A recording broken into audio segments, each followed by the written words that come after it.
Have you ever questioned what it really means to live at the threshold? To seek balance between faith and doubt, between the sacred and the world that mostly isn't paying attention?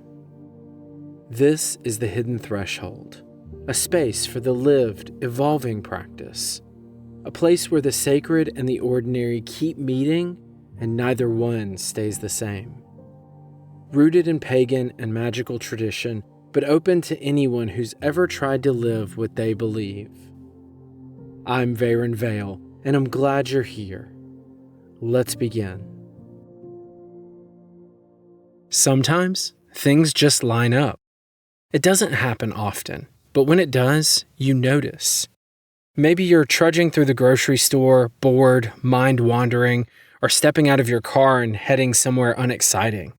Nothing dramatic or cinematic about it, but suddenly you feel it. A calm, clear sense that everything's working the way it's supposed to. The practice feels alive, the energy flows just right, and you're grounded. It's like the universe stopped pushing against you and started moving alongside you. You can't mess this up, even if you tried. I'm not talking about mystical fireworks either. Just this sudden confidence that everything fits. The practice hums beneath the mess of the day, steady and solid. If you've had it, you get it instantly. If you haven't yet, just wait. It'll happen. So there I stand, in the parking lot. Someone walks past and sees, well, just a guy. Maybe a little on the gothy side.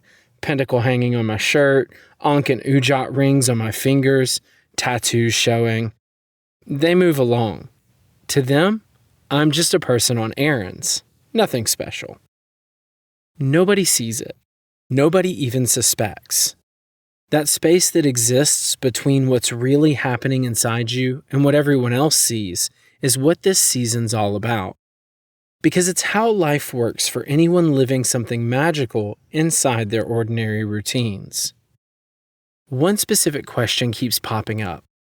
What does a practiced life actually look like on the outside? Not during rituals or in your sacred spaces, just on any random Tuesday, during the commute, at a family dinner, in a work meeting. All those regular places that quietly and unknowingly hold the practice. So that's the plan this season. We're diving into that invisible gap, into the everyday scenes almost every practitioner wears like a cloak, and the real meaning of being the person underneath it.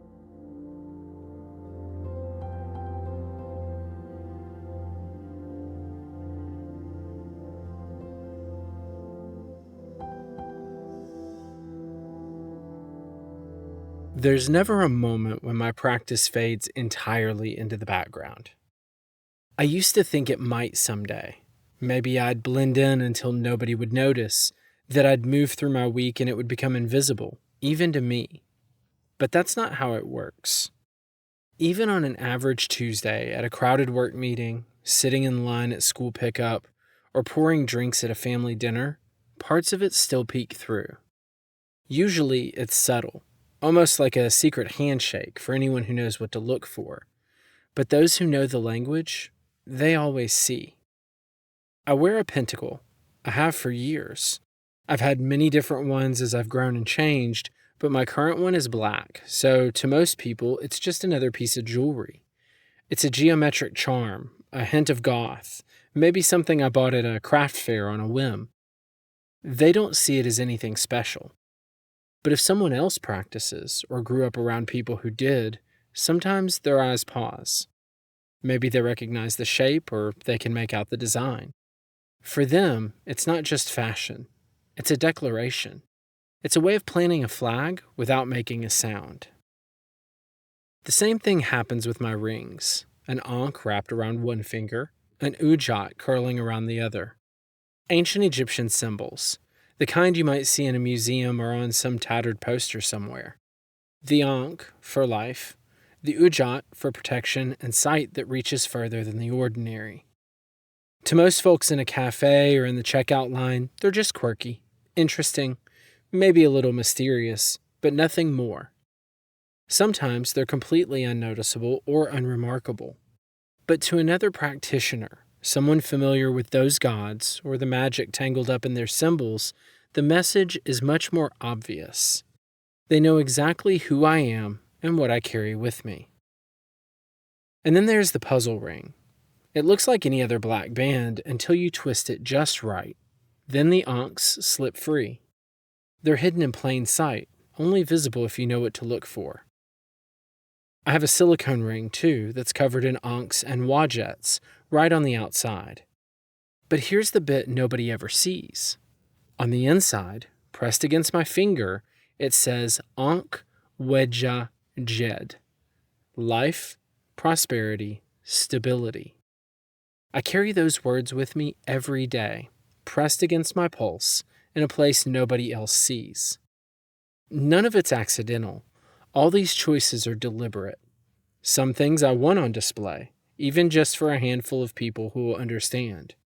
Other things are private, tucked away where they mean the most to me and to no one else. My right shoulder shows off a tattoo when I'm in a sleeveless shirt. It's a pentacle and an ujjat, superimposed, with nothing to hide. Down my spine, though, there's a sigil I made myself. It's a sigil of protection. Nobody sees that one. It stays hidden, sheltered under layers of ordinary clothes. But it's there, as permanent and real as anything I've ever done. All of this comes with me, everywhere. Some days it's more visible. Other days it's just the faint pressure of a ring or the whisper of ink under a shirt. The practice never melts away. It never slips into the background.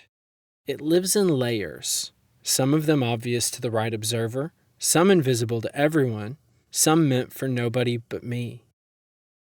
It starts to feel like a secret language. If another practitioner passes me on the street and their eyes catch on my pentacle, my rings, the little hints hidden in my clothes, they get it right away. No need for introductions or explanations. We see each other in that split second. Just a little nod, or maybe a knowing smile, and we move on. No words are exchanged, but plenty is said. It's a half-open door. It's just wide enough for those meant to walk through, but closed enough to stay unnoticed by everyone else. Over time, I've realized that's exactly as it should be. The practice lives in both spaces, visible and invisible. Sometimes it calls out to those who share the language. Other times it drifts by, unseen by the rest of the world. But it doesn't need an audience. It only needs to be true, carried with me, and real in every moment. Whether it's seen or hidden, it's always present.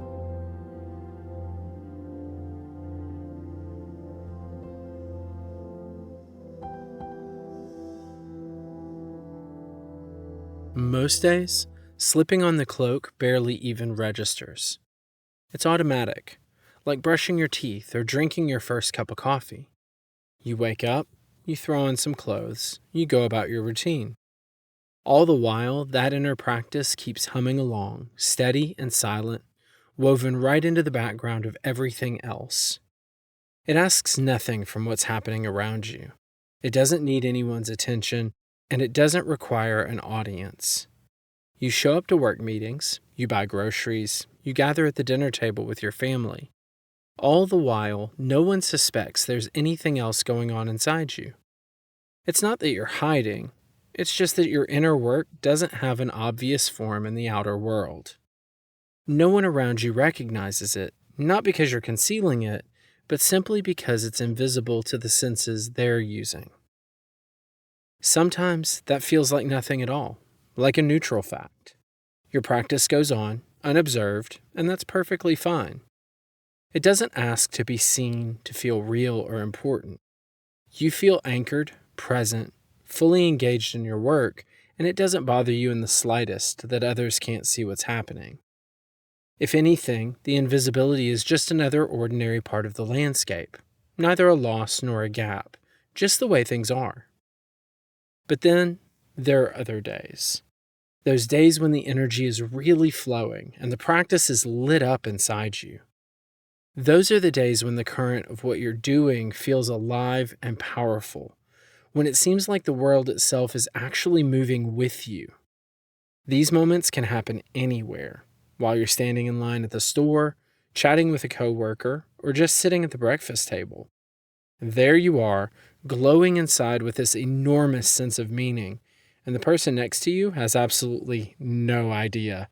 From the outside, you're just another regular person doing regular things. There's a sharpness to that, a moment where you become fully aware of the split between your inside and your outside.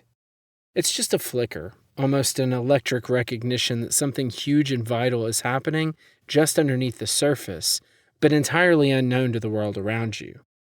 You realize, in a flash, how much you're carrying inside that no one else can touch. It isn't loss, though, and it definitely isn't longing for witness. It's more like quietly acknowledging a strange truth that's built right into this kind of life.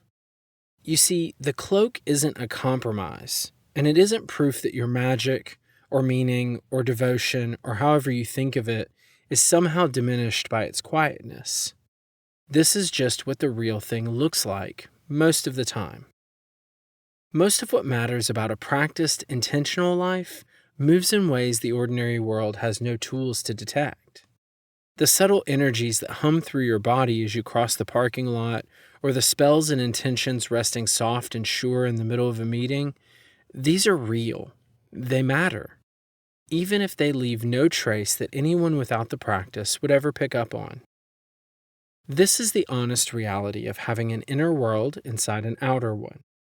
At some point, you start to understand that the cloak serves you, even as it shields what you're doing. The practice doesn't need validation from anyone else to work its changes. The magic happens whether or not it's witnessed. That sigil running up my spine does its job regardless of who knows it's there. The ancient words against my finger, ankh, wedja, jed, resonate their power even if nobody but me hears them. The ordinary shell you walk around in doesn't shrink or weaken what it holds. It just keeps it safe and secret, like most precious things in this world do. The truth is, most real things move quietly, working their transformations far beneath the surface, and that's exactly how it's supposed to be.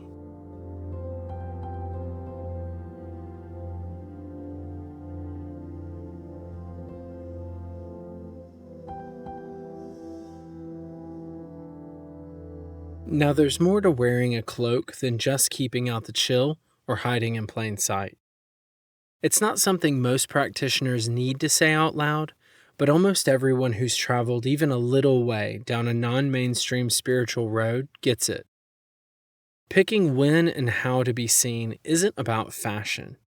It's definitely not only about whether you feel up for a chat with a curious stranger or a nosy neighbor. For those of us drawn to witchcraft or any kind of magical work that sits outside of what's ordinary, being visible is a decision you make with real consequences, and it's no small thing. You never quite know how the wider world will respond. That's just the reality, and it's not about being dramatic or looking for trouble where there isn't any. Sometimes, in some places, you wear a pentacle or carry a tarot deck, and no one bats an eye. But in other situations, that same little hint can draw unwanted attention or spark a conversation you never wanted to have. Worse, it can make you a target, mark you as strange, or even cost you trust or opportunities before anyone hears a word out of your mouth. I've felt both sides of this, and I know I'm not alone.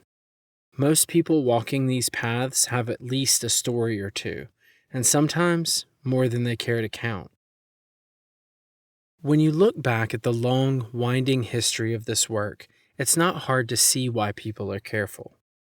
I'm not here to rehash every broken bone or burned book, because there's more than enough of that in the collective memory already. What matters, and what so many of us feel instinctively, is that discretion isn't anxiety run wild. It's a survival tactic that's worked. It's the habit of reading each space, noticing which signals are safe and which aren't, and learning, maybe the hard way, who it's okay to trust and when it's better to be discreet. Sometimes it's your own hard-earned experience that teaches you. Sometimes it's a story passed down from someone who's been around the fires a few more seasons than you. So let's say it plainly. The cloak isn't about shame. It's about clarity. There's a huge difference between hiding something because you fear it and protecting something you know is real and precious. You don't owe anyone your whole story. Not your coworkers, not your distant relatives, not the chatty person you meet at a party.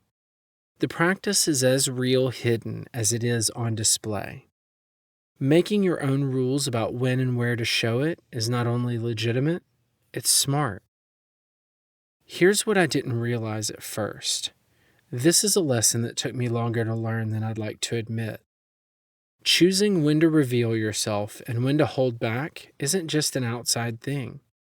That quiet, almost invisible weighing of risk and safety, that's part of the path and part of the magic.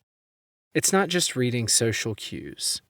It's sensing the subtle currents that run through a room. It's knowing in your bones that a practice whispered in the dark is just as powerful as one shouted from the rooftops. Keeping yourself safe doesn't mean you're ashamed. It means you recognize value. And for the folks who know the signs, who speak the same spiritual language, the truth is clear without a single word. For everyone else, the cloak is enough. Both things can be true, the open signal and the hidden one. Neither cancels out the other. So don't let anyone convince you that the things you keep quiet matter less. That spell, tucked away under your shirt, still hums with meaning.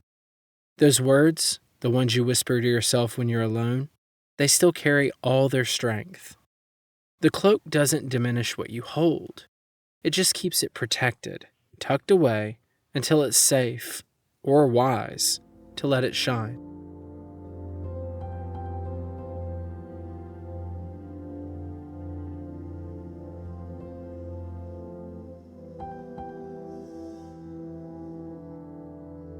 Here's a hard thing to admit about being seen.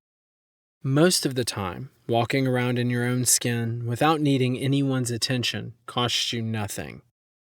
It's only when you start craving visibility, when you start aching for someone to notice you, to acknowledge the strange current you carry, that you really pay a price. That quick jolt of self-consciousness in the grocery store, or that deep, silent hope that someone will catch a glimmer of the real you as you pass by, that's just part of being alive. Most of us feel it every now and then. Some of us feel it all the time. It's not vanity. Really, it's just the natural consequence of spending your days in a world where hardly anybody even knows what to look for. But there's a line you can cross, and once you do, everything shifts. The work you do, whatever you believe, create, or practice, loses its center the moment you make being recognized the goal. When you find yourself changing how you move or what you say in hopes that anyone will finally see it, you aren't in the old practice anymore. Now you're running a show. You start aiming your energy not at your craft, but at the people watching, real or imagined. And when your practice starts needing applause, it stops being true practice. Take something as simple as wearing a symbol. Let's say a pentacle or a crucifix or any token with meaning. There's a huge difference between wearing it because it grounds you and reminds you of what matters, and wearing it because you want the world to see what you are. On the outside, nobody could tell which is which, but inside, you know. In one version, the sign is an anchor. In the other, it's a billboard. The symbols I carry, they're for me. Maybe, once in a blue moon, someone who understands glances over and recognizes something kindred in a flash of mutual understanding. But the intention isn't to announce anything or to convert the people at the next table.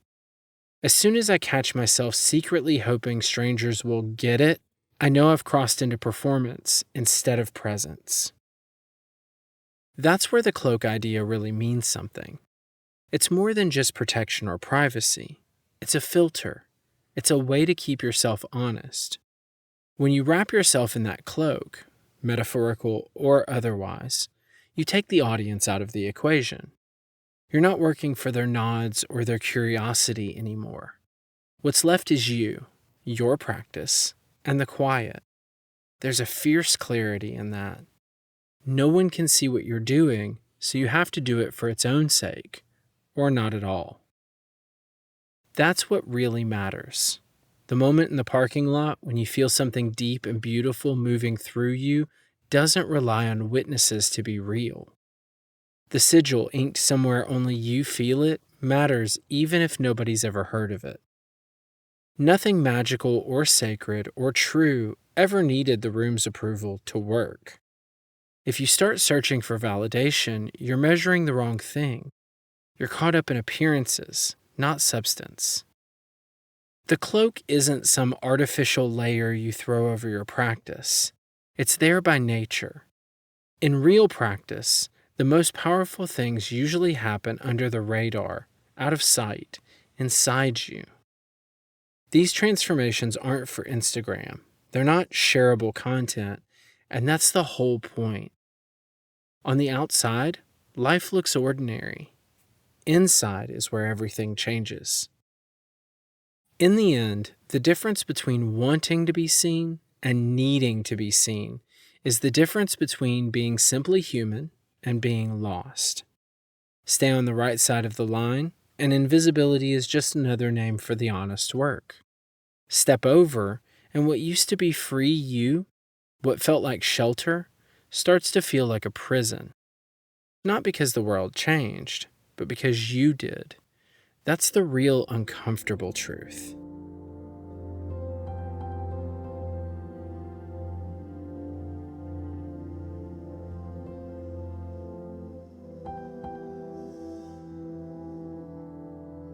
So, here you are, just moving through your day. You've got your ordinary clothes on, you're blending in, doing what you always do. Maybe there's a pentacle tucked under your shirt, a ring stacked on your fingers, or ink curling over your shoulder. A secret language for anyone tuned in enough to catch it. But underneath all of that, your practice, steady and real, is quietly humming along. It doesn't ask for attention. It just lives there, doing its thing. Every so often, everything clicks into place and you really feel it. There's a current running through you. The universe stops fighting and walks right beside you. Suddenly, everything just fits. You could be anywhere. In a parking lot, in the middle of a crowded store, wedged into some noisy room, and something inside you is shining. No one else notices, but that inner light just keeps burning. That's really what I want to give you today. Not a big answer, just some truth. Your practice is real whether or not anyone's watching. The light you carry doesn't need an audience. That sigil on your back, those whispered words against your skin, work just as well in the silence, in an ordinary Tuesday nobody will ever write about. The meaning holds, even if you're the only one who knows it's there. Your cloak? It's just a cloak. But what's underneath? That's all yours. So if you ever find yourself, sometime in the future, standing in a parking lot or walking through some everyday moment, carrying something invisible to everyone else, and you feel it, that clean hum, the universe slotting right into place beside you, remember, the world not seeing you isn't the price you pay for having this. It's the gift itself. You're still glowing, and you don't need anyone else to see it.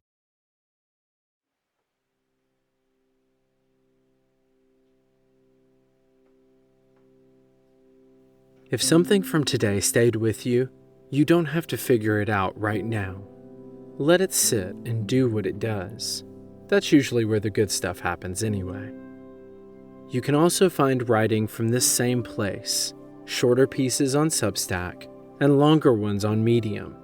There are links in the show notes.